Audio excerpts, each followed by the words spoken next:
Hello నమస్తే. నేను journalist Srinivas. ఈరోజు న్యూస్ అనాలిసిస్లో ముందుగా దిశ పేపర్ చూద్దాం. కేసీఆర్, కేటీఆర్ మధ్య అభిప్రాయ భేదాలు వచ్చినట్టు దిశ పేపర్ ఒక వార్త రాసింది. నిన్న ఫామ్ హౌస్లో హరీష్ రావు, కేటీఆర్ సుదీర్ఘమైన భేటీ జరిపారు కేసీఆర్తోని. బనకచెర్ల ఇక మిగతా రాజకీయ అంశాలు పైన ప్రధానంగా చర్చ జరిగిందంటే బీసీ రిజర్వేషన్లు వీటిపైన. ఆ చర్చలో ఎమ్మెల్సీ కవిత వ్యవహార శైలి, ఎమ్మెల్సీ కవిత పార్టీ పట్ల వ్యవహరిస్తున్న తీరు, ఆమె పొలిటికల్ స్టేట్మెంట్లు, దానివల్ల పార్టీకి క్యాడర్కి గందరగోళం అవుతుంది, పార్టీకి నష్టం అవుతుంది. అంటే ఆమె పైన ఏదన్నా యాక్షన్ తీసుకోవాలని చెప్పి కేసీఆర్ ముందు ఒక ప్రపోజల్ పెట్టిండట కేటీఆర్. ఆయన వినలేదట. అది నేను చూసుకుంటా, దాని గురించి నువ్వు మాట్లాడొద్దు, ఎక్కడ దాని గురించి వదిలేయి నాకని చెప్పిండట. మిగతా విషయాలు చూసుకోగానే దాన్ని ఒకటి నాకు వదిలేయి అని చెప్పిండట. అంటే కూతుర్ని మరి వెనకేసుకొస్తాడా, సమయం కోసం వేచి చూస్తాడా కేసీఆర్. కానీ మొత్తానికి కేటీఆర్కి అక్కడ అసంతృప్తి, కొంత కంటగింపు అయిందట, కొంత ఫీల్ అయింది అని చెప్పి ఒక వార్త రాసింది. అదే ఆ వరుసన అంత పెద్ద స్థాయిలో పొలిటికల్ స్టేట్మెంట్లు ఇస్తుంటే ఎందుకు చర్య తీసుకోరు అని ఆయన అడిగిండట. లేదు లేదు, దాన్ని పక్కన పెట్టేసి దాని గురించి నువ్వు మాట్లాడద్దు, నేను చూసుకుంటా అని. ఇదే అంశం పైన ఇలా తెలంగాణలో సామాజిక తెలంగాణ, నిజంగానే సామాజిక కోణంలో సామాజిక న్యాయం ఉంటే బీఆర్ఎస్ పార్టీలో నిజంగానే ఎస్సీ, ఎస్టీ, బీసీ మైనార్టీలను లేదా ప్రజాస్వామ్యయుతమైన పార్టీ అయితే ఈ పద్ధతి ఏందని సామాన్య బీఆర్ఎస్ కార్యకర్తలు కూడా ఒక డిబేట్ జరుగుతుంది. కేటీఆర్ అడిగింది వేరే యాక్షన్ తీసుకొని, వాళ్ళిద్దరి మధ్యలో అంతర్గత కుమ్ములాటలలో ఆమె పైన యాక్షన్ తీసుకుంటే ఈయనకు లైన్ క్లియర్ అవుతుంది అనేది ఆయన అడిగిండు. ఆయన వేరే విషయంగా అడగలే. కానీ సామాన్య బీఆర్ఎస్ కార్యకర్తలు, సామాన్య ఎస్సీ, ఎస్టీ, బీసీ సామాజిక వర్గాల ప్రజలు కోరుకుంటుంది ఏంటంటే, అడుగుతుంది ఏంటంటే, బీఆర్ఎస్ పార్టీ వైపు వేళ్ళు ఎత్తి చూపేది ఏంటంటే, తాటికొండ రాజో, ఈటల రాజేందరో ఇట్లాంటి వాళ్ళని నిర్దాక్షిణ్యంగా బర్తరఫులు చేసి సస్పెండ్ చేసినప్పుడు పార్టీ నుంచి చిన్న కామెంట్లకి కవిత ఈరోజు నెలలు గడుస్తుంది, ఉత్తరాలు రాస్తుంది, కామెంట్లు చేస్తుంది, పెద్ద పెద్ద డైలాగులు వేస్తుంది, డైరెక్ట్గా బీఆర్ఎస్ పార్టీ పైన, నాయకత్వం పైన దాడి చేస్తుంది. అయినా ఎందుకు సస్పెన్షన్, కనీసం సోకాజ్ నోటీసు కూడా ఇవ్వలేని పరిస్థితి ఎందుకు? అంటే నిజంగానే ప్రజాస్వామ్యం ఉందా అనేది అయితే ఒక చర్చ నడుతుంది. దానిపైన ఇద్దరి మధ్య మాటలు, పరపత్యాలు వచ్చినట్టు అభిప్రాయ భేదాలు. కవిత విషయం చర్చించే సమయంలో ఆమెపై చర్య తీసుకోవాల్సిందని కేటీఆర్ పట్టు, ఎమ్మెల్సీ విషయం తనకు వదిలేయాలన్న కేసీఆర్, మిగతా పనులు చూసుకోవాలని స్పష్టీకరణ, అసంతృప్తికి లోనైన పార్టీ వర్కింగ్ ప్రెసిడెంట్. ఇది అంటే కేసీఆర్ విషయంలో ఏంటంటే ఆయన బిడ్డ అయితే ఒకటి. ఇదే కేసీఆర్ అసెంబ్లీలో ప్రకటించాను, నా కొడుకు అయినా నా బిడ్డ అయినా తప్పు చేస్తే ఉరి తీస్తా అన్నాడు. ఉరి కాదు కదా, సోకాదు నోటీసు ఇట్లా. ఇక మీ మాటలకి మీ మీ చేతలకి ఇట్లుంటుంది. ఇదే కేసీఆర్ ఎన్నికల అంటే తెలంగాణ ఏర్పడకముందు, తెలంగాణ ఇస్తే నాకెందుకు, ముసలిది నేను ఒక గిద్దెడు వండుకుంటూ సరిపోదు, నాకు ఏ పదవద్దు, దళితుడిని ముఖ్యమంత్రి చేస్తా అన్నాడు. తర్వాత నేను ఎప్పుడు అన్నా అన్నాడు. ఇప్పుడు కూడా ఇదే, వాళ్ళ అసెంబ్లీ సాక్షిగా నా కొడుకైనా బిడ్డ అయినా ఎవరైనా ఒకటే తప్పు చేస్తే ఉరి తీస్తా అన్నాడు. ఉరి కాదు కదా, సోకాదు నోటీసు కూడా ఇచ్చే పరిస్థితి కదా. ఎవరిని ఉరి తీస్తారంటే మీరు ఈటల రాజేంద్రో, తాటికొండ రాజో, లేకపోతే ఎస్సీ, ఎస్టీ, బీసీ వర్గాలు అయితే, లేకపోతే మీ కుటుంబ సభ్యులు కానోళ్ళు అయితే వాళ్ళను ఉరి తీస్తారు. వాళ్ళని ఉరి తీయటానికే మీ తాడు పనికొద్దు తప్ప, ఇక మీ కుటుంబ సభ్యుల్ని ఉరి తీయటానికి కాదు కదా, తప్పుని వెనకేసరాడానికి మీ తాడు పనికొస్తుంది, ఉరి తాడు. ఇది ఆయన నేను వెనకేసుకొచ్చిండే, అది లీక్ అయింది, అది ఒక వార్తగా వేశారు. ఇంకోటి, బీసీ బిల్లు కోసం చలో ఢిల్లీ వాయిదా పడే అవకాశం ఉందట. నిన్ననే మనం మాట్లాడుకున్నాం. 5, 6, 7 తేదీల్లో ఢిల్లీలో ప్రోగ్రాం పెడుతున్నా అని రేవంత్ రెడ్డి చెప్పిండు. జంతర్ మంతర్ దగ్గర పార్లమెంట్లో లేవనెత్తడం, రాష్ట్రపతిని, ప్రధానమంత్రిని కాబట్టి ఈ 3 అంశాలపైన ఢిల్లీలో బీసీ మంత్రులు, బీసీ సంఘాలు, కలిసి వచ్చే పార్టీలు అందరిని పిలుస్తున్నామని చెప్పారు. ఆల్ ఆఫ్ సడన్గా వాయిదా. ఎందుకు వాయిదా అంటే, ఈ నెల 31 నుంచి ఆగస్టు 6 వరకు పాదయాత్ర పెడతాను, పల్లెనిద్ర పెడతాను మీనాక్షి నటరాజన్, ఏఐసీసీ నుంచి రాష్ట్రానికి ఇన్ఛార్జిగా ఉన్నాం. మరి అదే ఆ ఇన్ఫర్మేషన్ రేవంత్ రెడ్డి గారికి లేదా? అక్కడే తెలుస్తుంది. ఏదో ఈయన సైడ్లో పెట్టారు, పక్కన పెట్టేశారు రేవంత్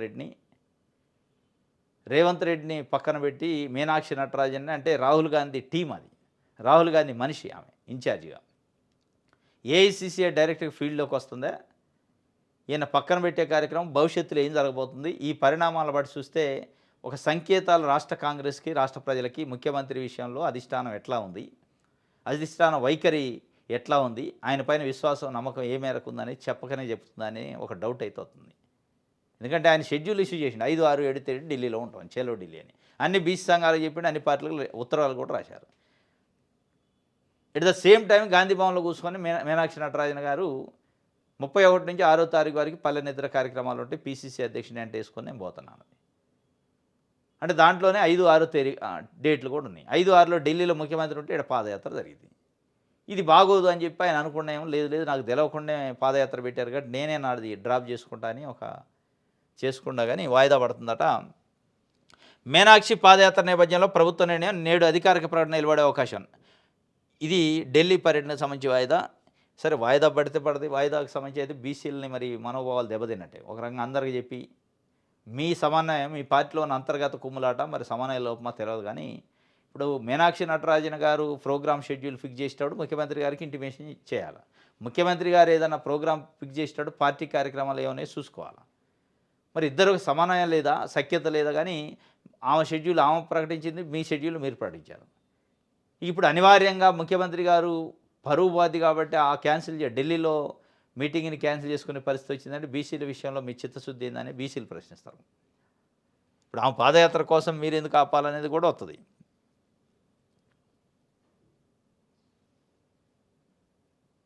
పాదయాత్ర పైన భిన్నాభిప్రాయాలు వస్తున్నాయట. పార్టీలో కొందరు స్వాగతిస్తుండగా మరికొందరు అభ్యంతరం.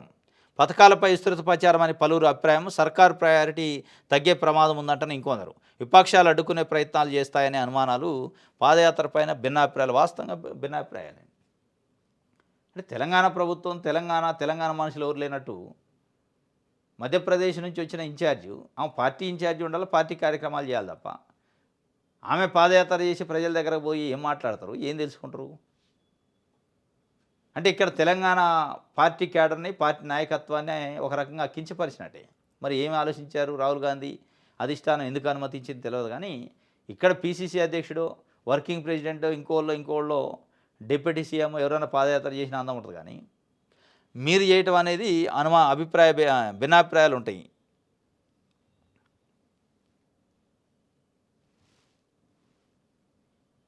రైట్. గురుకుల సీట్ల పేరుతో మోసం చేశారట. ఒక్కో సీటుకి 20,000 చొప్పున డిమాండ్. మంత్రి అనుచరుని అని నమ్మించి వసూలు. అడ్మిషన్ రాకపోవడంతో పోలీసులకు విద్యార్థుల తల్లిదండ్రులు ఫిర్యాదు. గురుకుల అడ్మిషన్లు ఎవరు చేసేదో వాళ్ళు చేస్తున్నారు. దళారులు నమ్మి మోసపోవద్దని గురుకులాల కార్యదర్శి అలుగు వర్షిని చెబుతుంది.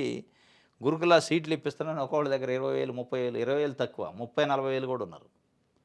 వసూలు చేసి నేను మంత్రి అనుచరుడిని, నేను ఆయన అనుచరుడిని, నేను ఎమ్మెల్యే అనుచరుడిని అని చెప్పి డబ్బులు వసూలు చేశారట. పాపం సీట్లు ఇవ్వకపోతే వాళ్ళు వచ్చి పోలీస్ కంప్లైంట్ చేశారట. ఇది ఒక వార్త.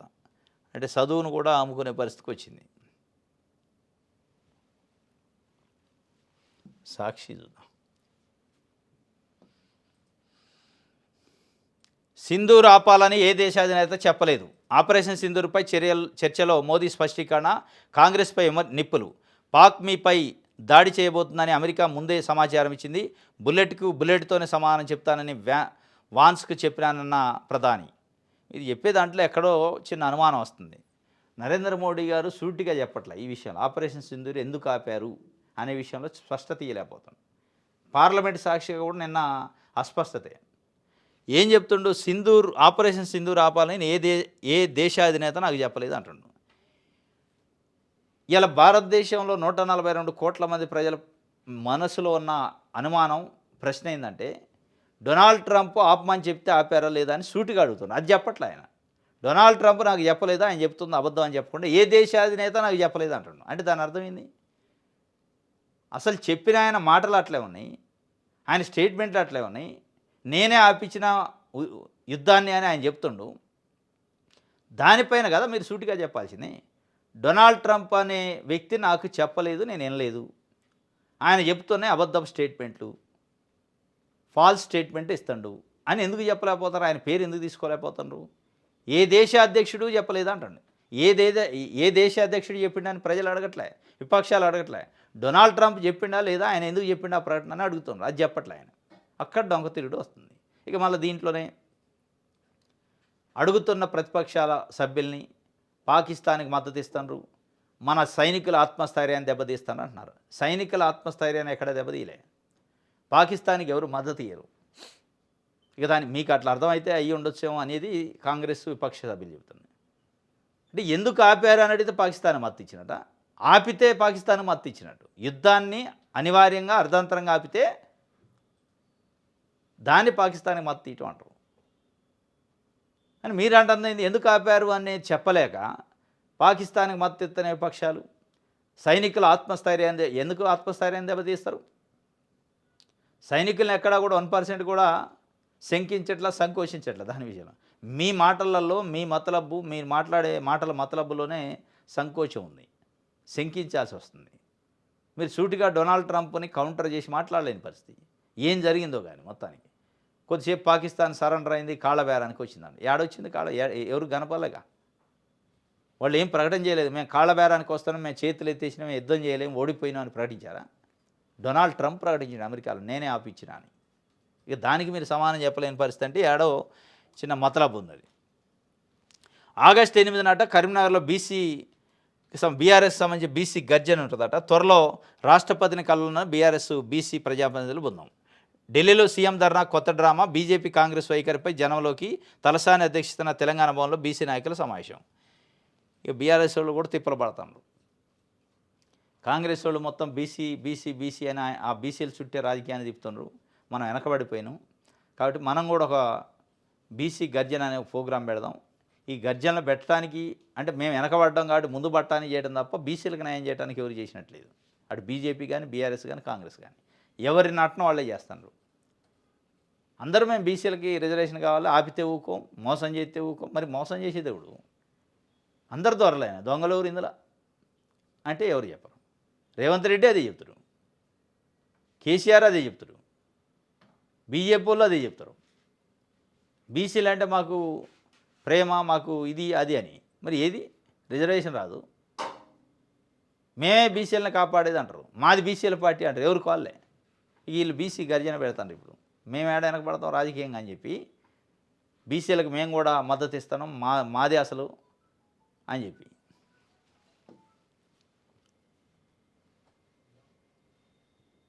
రైట్.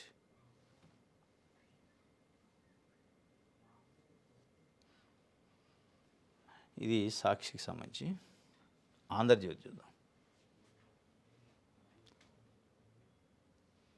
ఖమ్మం నల్గొండ మంత్రులు సీఎంను పని చేయనట్లేదట. ఈ కొత్తది చెప్పిండు బీజేపీ అధ్యక్షుడు రామచంద్రరావు. 19 నెలల్లోనే రాష్ట్ర ప్రభుత్వంపై ప్రజా వ్యతిరేకత వచ్చింది. 42% రిజర్వేషన్లు బీసీలకు కాదు ముస్లింలకి. ఖమ్మంలో బీజేపీ రాష్ట్ర అధ్యక్షుడు రామచంద్రరావు చెబుతున్న కమ్యూనిస్టులు బీజేపీలో చేరాలని పిలుపు. ఎరువుల పంపిణీపై చర్చకు రావాలని మంత్రి తుమ్మలకు ఈ చర్చకు వచ్చేది. ఎరువుల పంపిణీపై చర్చకు తుమ్మల నాగేశ్వరరావు రావాల్సిన అవసరం. ఎరువుల కొరత ఉండి చెప్పులు లైన్లో పెట్టి పాస్బుక్ లైన్లో పెట్టిన రైతులతో చర్చించడం. ఖమ్మం పోయారు ఎట్లా ఆడకుంటారు. మీరు ఎక్కడ పోయిన రాష్ట్రంలో యూరియా కోసం లైన్లు కట్టిన రైతులు ఉంటారు, ఆడికి పోయి చర్చ పెట్టండి, అయిపోయా. ఇక మళ్ళీ తుమ్మల నాగేశ్వరరావు చర్చ దానికి ఒక పొలిటికల్ డయాస్ అవసరమా? చర్చ ఏముంది, ఆడ కొరత ఉంది, కేంద్రం నుంచి రాలే, లైన్లో కడతారు, కనపడతారు. ఇంకా దాంట్లో చర్చ పెట్టాల్సిందే ఉంది.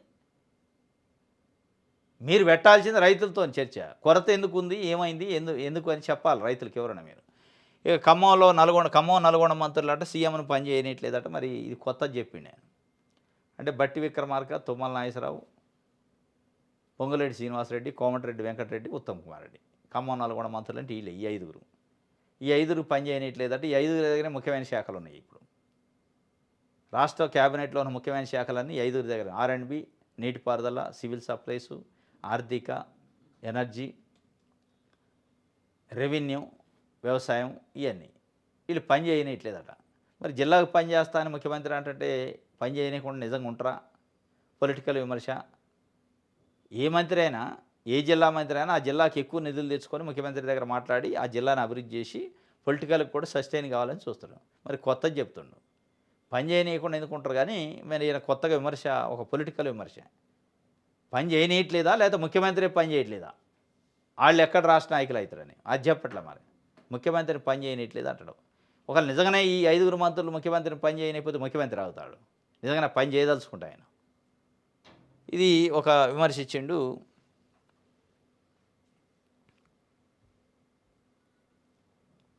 రైట్.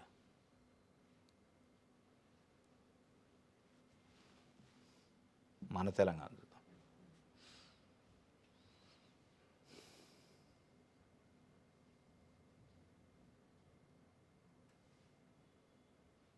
యూరియాను బుక్కుతున్నారా? అవసరానికి మించి సరఫరా చేస్తే ఎరువులు కొరత ఎందుకు వచ్చింది? బ్లాక్ మార్కెట్కి తరలిస్తున్నారా?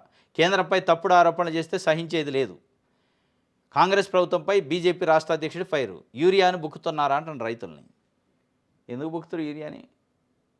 అరే పొలంలో వేసుకోవడానికే కరువు అయిందిరా నాయన అని లైన్లో పెడుతుంటే చెప్పులు లైన్లో పెట్టి రోజులు తరబడి తిరుగుతుంటే యూరియాని బుక్కుతుండ్రా అని మళ్ళీ ఒక కొత్త రకమైన కాంట్రవర్సీ చేసిండు. అవసరానికి మించి సరఫరా చేస్తే ఎందుకు కొరత వస్తుందంటే అధికారులను అడగండి. అసలు మీరు అవసరానికి మించి సరఫరా చేశారా, అవసరానికి మేరకలు ఇచ్చారా, లేకపోతే తక్కువ చేశారా అనేది రైతులను అడిగితే ఏం తెలుస్తుంది? ఆఫీసర్లు అడగాలి కానీ మీరు. యూరియాని బుక్కరు.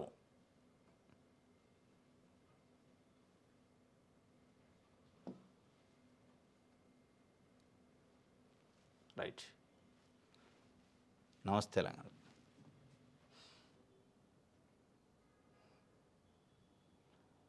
బీసీ లీడర్లు ఏకమయ్యాన 42% రిజర్వేషన్పై పార్టీల వారిగా చీలిన బీసీ నేతలు హైకమాండ్ల మెప్పు కోసం ఎవరికి వారే యమనా తీరు.